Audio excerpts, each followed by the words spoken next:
नमस्कार गाइस, आज के क्लास में हम फिजिक्स कक्षा 12 का ये चैप्टर नंबर जो फर्स्ट है उसको पढ़ने वाले हैं। इसके पहले वीडियो में हमने कूलॉम के नियम के बारे में पढ़ा है और आज के इस वीडियो लेक्चर में हम एकांक आवेश और आवेश का मात्रक, जो कि सबसे बड़ा मात्रक कूलॉम, मिली कूलॉम, माइक्रो कूलॉम, ये सब पढ़ने वाले हैं। तो सबसे पहले हम जानते हैं कि ये एकांक आवेश क्या होता है। एकांक आवेश का मतलब होता है, जैसे मैं कहता हूं कि एक आवेश ये हो गया और एक ये आवेश हो गया, लेकिन होना कैसे चाहिए? सजातीय। कैसे आवेश होगा? सजातीय। अगर ये प्लस वाला है तो ये भी प्लस वाला होगा। और इनके बीच की दूरी कितनी होनी चाहिए? 1 मीटर की। कितनी दूरी होनी चाहिए? 1 मीटर की। ये एक दूसरे से 1 मीटर की दूरी पर रखे हों। ये दो सजातीय आवेश हों। यदि कोई दो सजातीय आवेश एक दूसरे से 1 मीटर की दूरी पर रखे हों और एक दूसरे को कितने बल से प्रतिकर्षित करें? 9 × 10⁹ न्यूटन। कितने बल से? 9 × 10⁹ न्यूटन बल से एक दूसरे को प्रतिकर्षित करें। मान लीजिए कि प्लस क्यू है, प्लस Q1 है और ये प्लस Q2 है। ये दो सजातीय आवेश हैं और एक दूसरे से 1 मीटर की दूरी पर रखे हैं। कितने दूरी पर रखे हैं? तो भाई सजातीय आवेश प्रतिकर्षित ही करेंगे ना, क्योंकि सजातीय आवेश क्या करते हैं? एक दूसरे को प्रतिकर्षित करते हैं। तो क्या हो जाएगा? यदि वो 1 मीटर की दूरी पर हो और आवेश कैसे हो? सजातीय हो, और यदि वो एक दूसरे को कितने बल से प्रतिकर्षित करें? 9 × 10⁹ न्यूटन बल से प्रतिकर्षित करें, मतलब एक दूसरे को दूर हटाएं। कितने बल से? 9 × 10⁹ न्यूटन बल से। तो इसमें से प्रत्येक आवेश को एकांक आवेश कहा जाता है। ठीक है। अब हम देखते हैं कि कूलॉम क्या है। तो कूलॉम क्या है? कूलॉम तो एक वैज्ञानिक का नाम है और उन्हीं के नाम पर क्या रखा गया है? आवेश का मात्रक। आवेश का मात्रक उन्हीं के नाम पर है। और ये कूलॉम जो होता है आवेश का सबसे बड़ा मात्रक होता है। आवेश का सबसे बड़ा मात्रक क्या होता है? कूलॉम। इस बात को पकड़िएगा कि लड़के क्या कहते हैं कि कुछ लोग विद्यार्थी कहेंगे कि सर ये कहाँ से आ गया? तो यही तो सब पढ़ते हैं ना, यहीं से तो ऑब्जेक्टिव में आता है। ठीक है। तो ये भी ऑब्जेक्टिव में पूछ सकता है कि आवेश का सबसे बड़ा मात्रक क्या होता है? क्या होता है? कूलॉम। ठीक है। कूलॉम को किससे रिप्रेजेंट करते हैं? C से। ठीक है। अब C चाहे स्मॉल में लिखो चाहे कैपिटल में, एक जैसे दिखता है, लेकिन कैपिटल C होता है। क्या होता है? ठीक। और इससे छोटा मात्रक क्या होता है? मिली कूलॉम। अब आप कहेंगे सर मिली कूलॉम क्या होता है? तो देखो, 1 मिली कूलॉम बराबर 10⁻³ कूलॉम होगा। ठीक है। यानी इसको कहा जाए 1 मिली कूलॉम बराबर 1/1000 कूलॉम। ठीक है। 1/1000 कूलॉम।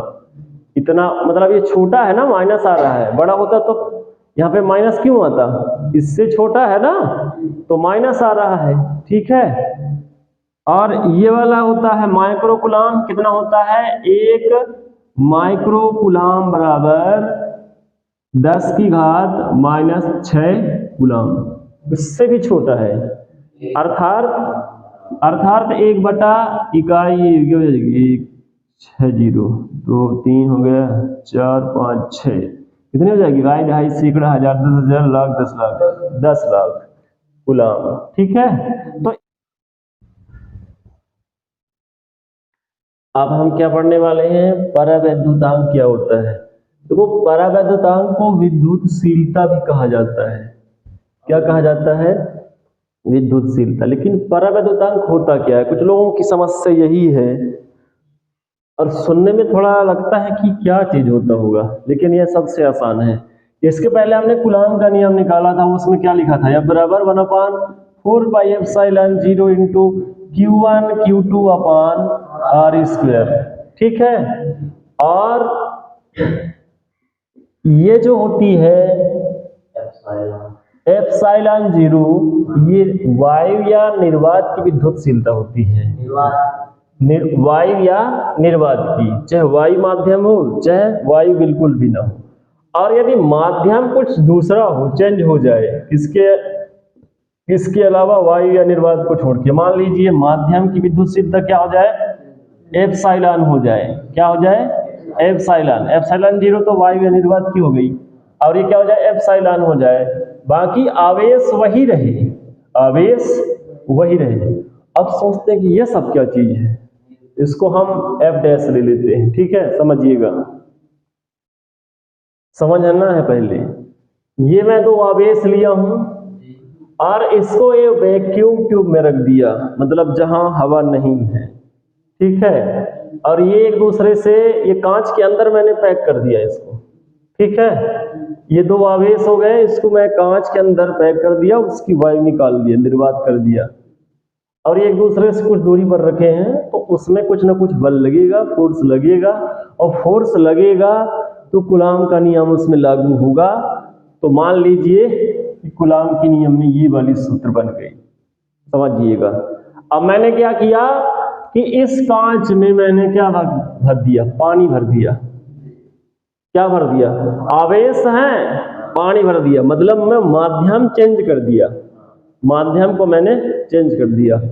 और इसकी विद्युतशीलता मैंने क्या ले लिया, E। पहले वाले को क्या लिया, E बोल रहा हूँ, एप्सिलॉन।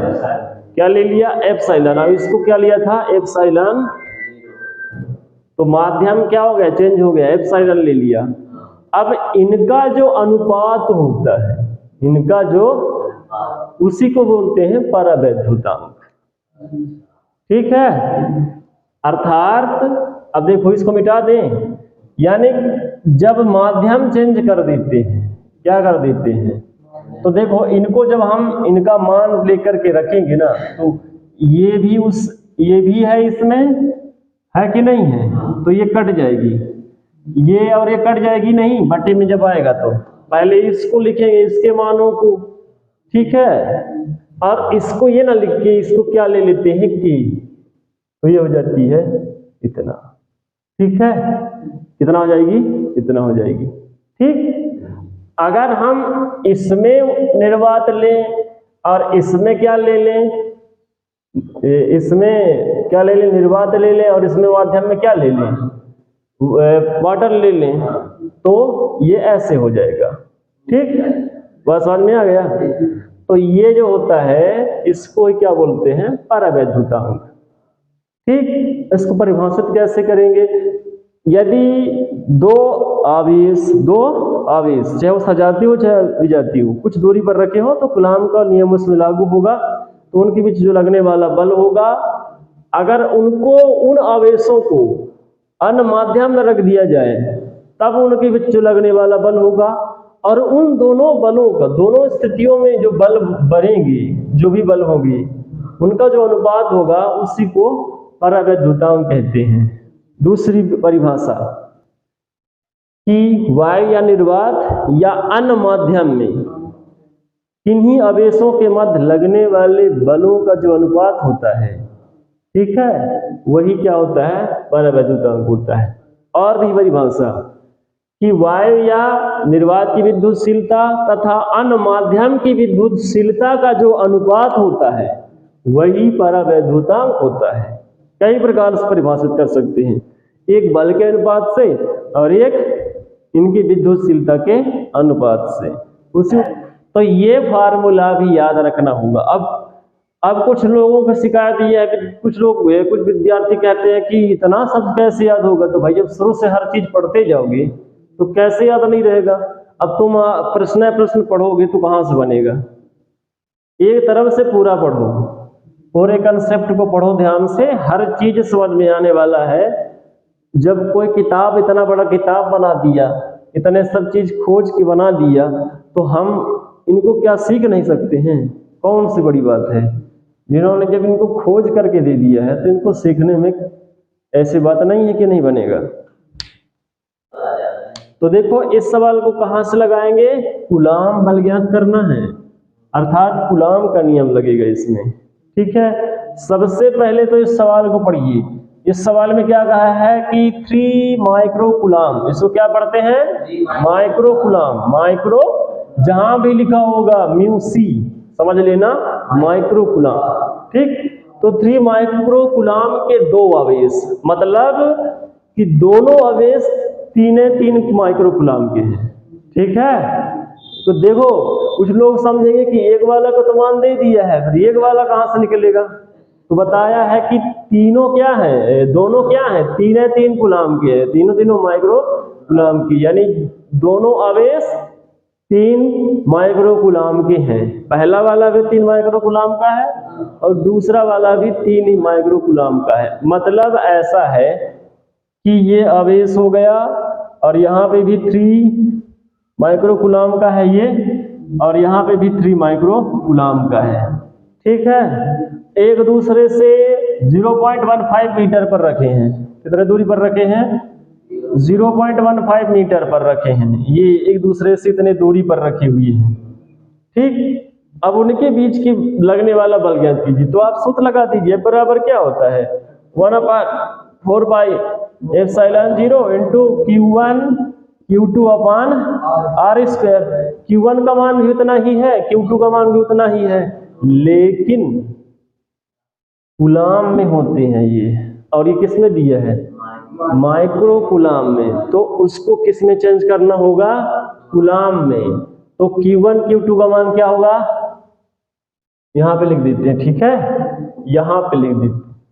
तो Q1 का मान इसने दिया है 3 माइक्रो कूलाम बराबर, अभी बताया हूं कि 1 माइक्रो कूलाम बराबर कितना होता है, 10⁻⁻6 कूलाम माइक्रो कूलाम। ठीक है, एक का कितने का, एक का, तो 3 का क्या हो जाएगा, 3 इंटू, ठीक है 3 इंटू हो जाएगा भाई, एक का इतने गुना, तो 3 का इसमें 3 का गुना कर दोगे। ठीक, अब इन वैल्यू को यहाँ पे रख देना है, तो इन वैल्यू को यहाँ पे पुट कर देना है। तो F इक्वल टू क्या हो जाएगी, इसकी वैल्यू हम बताए हैं कितना होता है, हाँ कितनी होती है, 9 इंटू 10⁻⁹। ठीक है, और इसके सहित होती है इसकी वैल्यू। ठीक, इसमें अलग से नहीं लेना है। ठीक है, इसके सहित होता है ना, और इसकी वैल्यू जो है वो रख लीजिए 3 इंटू 10⁻⁶, 2 बार 3 इंटू 10⁻⁶, 2 बार क्यों, क्योंकि दोनों का वही वही मान है, और बटे में 0.15 इसका स्क्वायर लगा। अब इसको हम नीचे ले आते हैं, तो इधर बचेगा 9 इंटू 9 अपान, और ये 2 बार लिख दीजिए इसको, और ये हो जाएगी 10⁻3। ये ऊपर से नीचे आएगा तो प्लस में हो जाएगा। ठीक है, अब